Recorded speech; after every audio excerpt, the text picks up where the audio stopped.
kids are every bit as entitled as Netanyahu. You know, what? Work for it? You don't want to live in a country controlled by people whose names you don't know. They work for agencies whose funding is secret. Americans should put no country before America. American interests come first. That's not a crazy idea. Tucker Carlson just revealed why Trump's foreign policy is essentially the status quo of Biden's foreign policy, taking a question from the recent Turning Point USA event in which he was a speaker. So he gets into this subject and how it affects the Trump administration and his views toward Trump. So let's take a look. Please like the video and subscribe to the channel. I had a big kind of question here. I like the big ones. Hit me, baby. So I kind of just don't see a lot of change between, you know, the Biden administration and now the Trump one in foreign policy. You know, we're still giving a shit ton of money to like Israel and Ukraine. Nothing is happening. You know, the war's not stopped. He promised it'd be done in a day, and it's, I don't know, how many months? 8 months or something. Amen. Like that. It's a long time. Your dad was in the CIA, and I was wondering, does our government even want war to stop? Do they want conflicts to end? It seems like we have a difference of interests where we're getting told one thing and the other is happening, and I feel like there's not enough communication between different sects of government.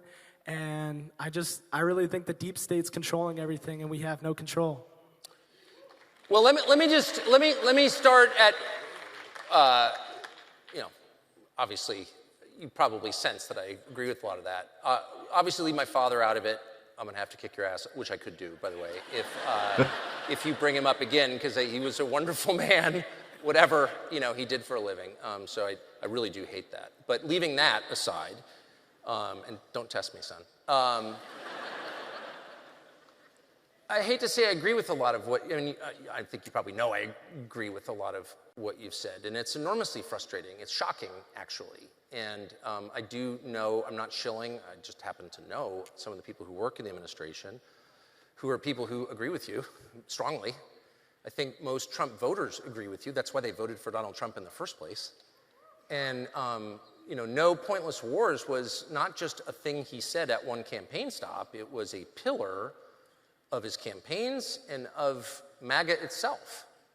It sure was, but it sure is being disregarded, right? When a lot of the best rhetoric from Trump was heaved toward Biden, the Sullivans and Blinkens of the world, for funding this proxy war in Ukraine and keeping the endless wars going. Not that he was perfect on that in his first administration, but he didn't really start a new war. He did exacerbate wars in Yemen and Syria, using one of his only presidential vetoes to keep the war in Yemen going on behalf of the Saudis, that blockade. But, you know, this kid gets it, man. This kid gets it. You know, the deep state has immense leverage over this government, regardless of the presidential occupant, regardless if it's Trump or Biden or Obama or Bush. We've just basically had endless wars my entire lifetime. Americans are sick of it. And he's, you know, also right to ask, you know, does this government want wars? Yeah, the government wants wars. It's because it's lucrative for the military-industrial complex and the bomb makers, but not just them, the banks that are financing it and profiting off of it. So that's why this entrenched lobby has so much power. I mean, what is MAGA? There's a mad scramble, particularly since Charlie's passing, to define what this is and to read some people out of the movement. You're not MAGA. Well, what is MAGA? Well, MAGA is 5 things, okay? MAGA is America first, which means Americans should put no country before America. American interests come first. That's not a crazy idea. It's not a crazy idea at all. It's a very viable and acceptable idea to the vast voting populace, and that's why it's so striking and glaring when the hypocrisy comes through of this Israel first and Ukraine first mentality. Like, you just can't ignore that if you're looking at these issues, focusing on these subjects, and, you know, seeing them for what they are. That's what they are. No pointless wars, period. And by pointless, I mean wars fought on behalf of an ideology or another nation are totally unacceptable. They weaken this country. Wars fought because somebody running a country is bad. Okay, is bad. You're telling me a world leader's bad? Yeah, I think there's about 200 countries whose leaders are bad, by the way. That's not an argument for perpetual war, regime change, military strikes against all of them, to be sure. I'm with them on that. Um, yeah, no. It's impoverished, it's dramatically weakened this country, its social fabric, its treasury, it's killed so many Americans, and it's really weakened America's position globally. So no pointless wars. Bring back American jobs, right? Of meaningful jobs. The call centers have moved to South Asia, AI's crushing the lawyers. What do Americans do for a living? Think deeply about that and work to make work a reality for people. Well, Trump's solution to that is levy more taxes against workers right now, such that they can't gain beneficially by mutually beneficial transactions between them and other parts of the world if Trump deems that other part of the world as a boogeyman. Trade goes on for the mutual benefit of two parties regardless of where they are in the United States, and free trade makes prices immeasurably lower for Americans. So taxes and more economic central planning, that's what Democrats called for decades. So embracing the protectionist tariff model just isn't doing it. Thankfully, many of those tariffs have been rescinded, but if Trump gets in a position where he digs his heels in on these tariffs because countries won't lower their tariffs on the US, it's not a good position to be in. It's frankly dice rolling, and it alters the buying patterns of Americans and especially inhibits our freedom to purchase goods of our choice. Well, or I assume still in college. Wait till you graduate. I have a child who just graduated college. Once a week, I'm like, how many of your friends, and these are all smart, pretty affluent, kind of connected, cute girls. How many of your friends have jobs in New York City? 4 out of 10. That's a disaster, actually. And someone needs to be thinking about that deeply, and the promise of MAGA was that somebody would. And then, of course, immigration. You have to control who comes in and out of your country, or else you're not a country. And I know that it's considered highly controversial to say that the population of America is being replaced by people from other countries, but it's not controversial. It's a mathematical fact, and the numbers are taken by the US Census, and that's just true. Now, some people are for it. I'm against it. I'm from here. I'm against that. I'm against replacing the current population. And it's happening in this country. It's completely happening in Canada, New Zealand, and Australia, and the UK. It's happening to the English-speaking world. I'm not exactly sure what that is, but I'm totally opposed, and so is everyone who voted for Donald Trump. Well, I don't really see how this relates to foreign policy and the continuity between it, but if anything, the curtailments of immigration seem to be more optics. People thinking about the prospect of moving their family here illegally have thought twice because of, Trump's imposing presence on that issue, but policy hasn't really changed. We still have the same ICE police state, which is its own bureaucracy. And frankly, I don't think that the federal government will be able to crack down on illegal immigration if it's held by a monopoly power in Washington, D.C. They just have no vested interest in the interests of places like Texas that do want stronger border controls than any central government in Washington wants. And that was the way that immigration was handled prior to the 1875 Page Act, is that the states handled foreign immigration under their own regulations and their own pretenses. What makes us think that, handing over central power to Washington has curtailed that at all? I don't know what convinces Republicans of that, frankly, either. That's not a conspiracy theory. It's a mathematical reality. And stop it now. And the fifth pillar of MAGA, just to be totally clear, is free speech, because it's our birthright as Americans. And so when we talk about cancel culture or the woke or against what does that even mean? It means people who are attempting to abridge my ability to speak freely about what I actually believe. That's what that is. It's an attack on free speech. And by the way, the second Trump gets elected, all these people show up who I've never heard of, who are MAGA people. I can't hear you. Can you scream louder? I love the solidarity fist. And they're saying Tep is Taos.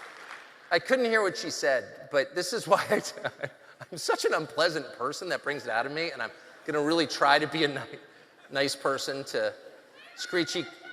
Oh, I could hear that. Anyway.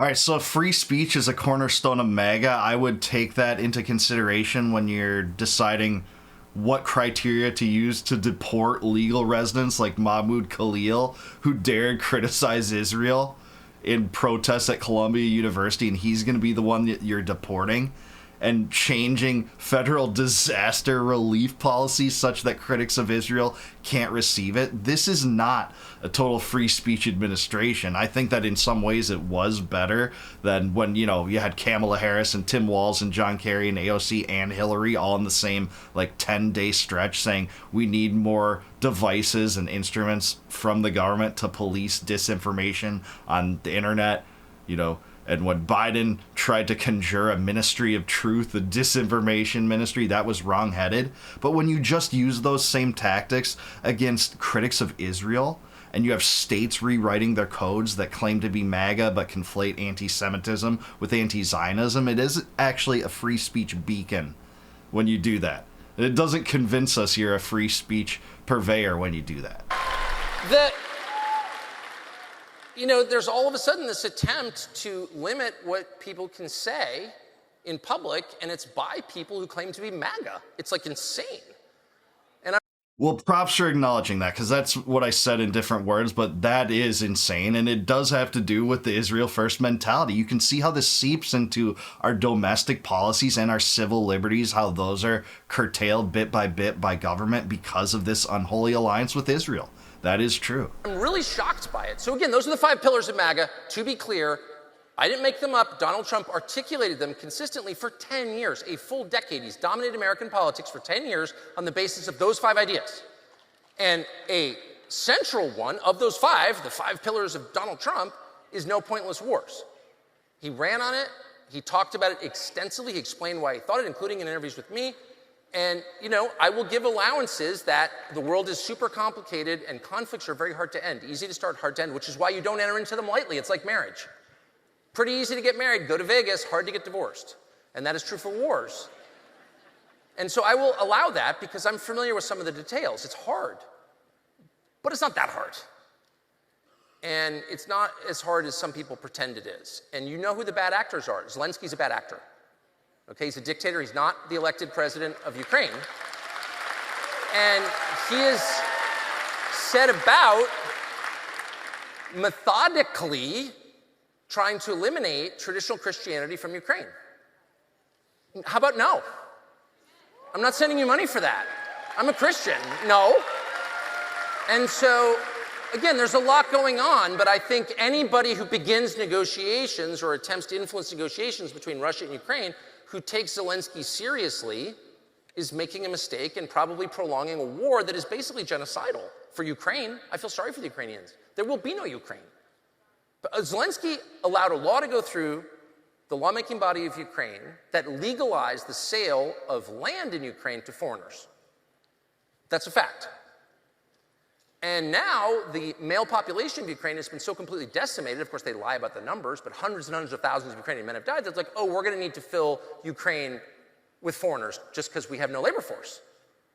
I mean, yeah, that's totally disastrous. There's a lot to say here. Everything he said about Zelensky is true. He is a dictator. He's a martial law administrator, despot of Ukraine, banned opposition parties, oppositional media, expanded conscription laws, shut down Eastern Orthodox churches in Ukraine.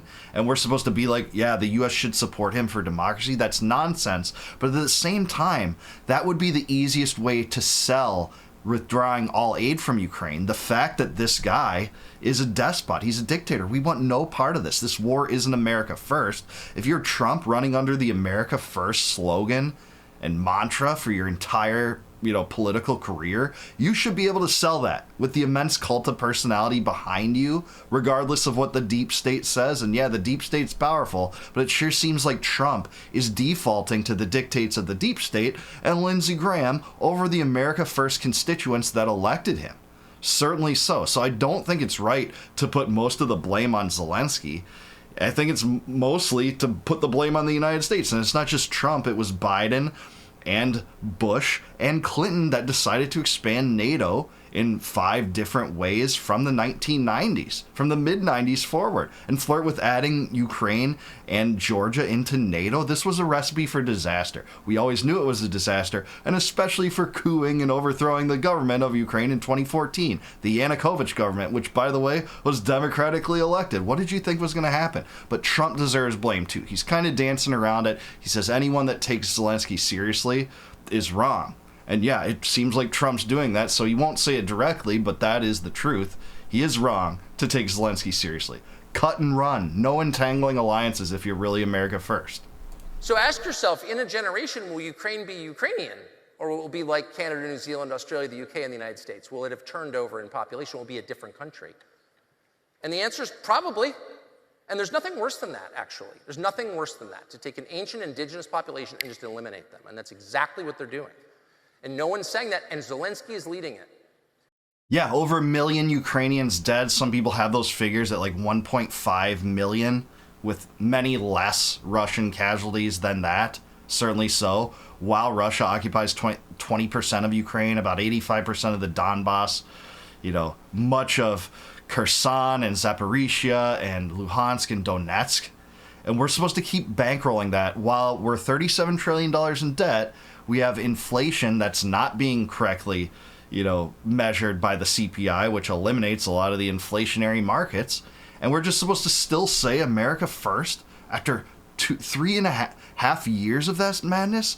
That's not what we want at all as Americans. Regardless, this shouldn't be partisan. So hard no to him. And then on the Middle Eastern stuff, look, we have a lot of leverage. And you sound informed, I'm not going to continue, but we pay for the whole thing. So we're not going to pay for this anymore, okay? So it's like if my kids are acting in some outrageous way, you can be like, don't do drugs or study hard in school. But ultimately, you will find out when you become a parent, which I hope is soon, have kids young, you will find out that your real leverage is economic. You're paying for this crap. And so if it really comes down to it and your kid is just wasting his time in college, you could go nuclear and say, I'm not paying for it. Get a job in the kitchen. What? Kids are every bit as entitled as Netanyahu. What? Isn't that the truth? But that's an understatement, too. He's also a mass genocidal maniac, and I feel like Tucker's criticism toward Israel is a little bit more measured in this appearance than his last Turning Point USA event, which is interesting. Obviously, he has the right perspectives on America first and applying that to Israel, too. But yeah, this whole thing is so disastrous, I'd like him to go even further, like he has before at times. Work for it? But you could do that.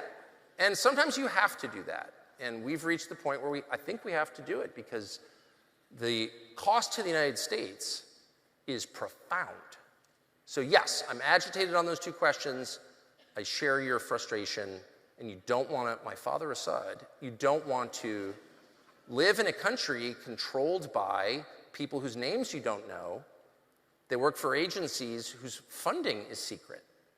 Like, if you actually knew the influence of a couple or more than a couple of federal agencies, some of which you probably have never heard of, on American politics and global affairs, you'd be even more freaked out than you are. So yes, I'm upset about it, very. Thank you for pissing me off more. Well, that's a scary prospect that, we're being run governmentally by people we don't know. They're unelected bureaucrats with budgets that we can't be told. We can't be privy to the budgets of the CIA and the NSA and much of the deep state because that itself is classified. Just think of that. You're footing the bill for these just totalitarian agencies who, by the way, conduct war propaganda and psyops on the American public. Get people involved in entrapment schemes like the Whitmer entrapment and January 6th and murder women and children like they did at Waco and Ruby Ridge. Wiretap people shredding the Fourth Amendment, throwing that in a waste bin under COINTELPRO. That is so absurd, but it's what we have to live under no matter who gets elected. They don't put on the ballot whether or not we want a CIA or an FBI. And even the best rhetoric of politicians is never followed through. Forever, the Republican Party made eliminating the Department of Education and the IRS when they get into the power. They haven't done that. And all illusions that they've done that with the Department of Education is untrue. They've shifted some of the programs that the Department of Education used to do to other branches of the executive branch, other agencies. So this is what we get stuck with. I really wish Tucker would have been at least more harsh on Trump for his negligence at best and war obsession at worst when it comes to these affairs, all at the time where we're dancing around the prospect of regime change in Venezuela for specious reasons, saying that this is narco-terrorism, despite the fact that no fentanyl comes in through Venezuela and just a very minuscule amount of cocaine comes through. It just seems to fulfill a neocon desire to overthrow that regime that, you know, Rubio's always had, that Trump tried to do in 2019 through Juan Guaido, if you remember that, where the U.S. government under Trump's first term gave Juan Guaido $52 million in his bid to declare Maduro illegitimate and cite a constitutional clause in that quest. That didn't work out for him. But that's on the table now, too. Bombing Yemen for a month, keeping troops in Syria, occupying Syria, that's now under the control of an Al-Qaeda emir, Jilani, who's now known as al-Shara. Keeping 1,000 troops in Iraq? Why? Why all this nation-building madness? It is Trump's fault, too. You can say Zelensky's to blame, and man, he is. He's crooked and corrupt. But who made Ukraine into a chessboard for empire-building schemes in Eastern Europe? It's the United States. This is the United States government and the empire-building projects of madmen that care not about anything other than lining the pockets of their cronies in the military-industrial complex and potentially sparking and being the catalyst for a nuclear war in the process. That's what we get. But what do you think? Is Tucker Carlson right here? Does Trump deserve more blame than Tucker's giving him? Is Tucker right about the continuity that we see in foreign policy and how some people in the MAGA movement have turned their backs on the good foreign policy, non-interventionist rhetoric, and also free speech? Let me know in the comments down below. Please like the video, subscribe to the channel. Also, please consider becoming a YouTube member. You can do that by clicking the join button below. You'll help support this channel by doing so, and in return, I'll give you access to all my videos before they go live to the general public on YouTube. And also, if you want a copy of my free ebook, a digital copy of my first book, Compact of the Republic, the League of States, and the Constitution, it makes the case for a decentralized political system that used to exist in the United States during the antebellum period and tells the story of how it was perverted and changed into a centralized world empire that we are suffering through now. And until I see you guys next time, no more war, no more debt, no more inflation, and no more empire. Peace out, guys. Catch you in the next one.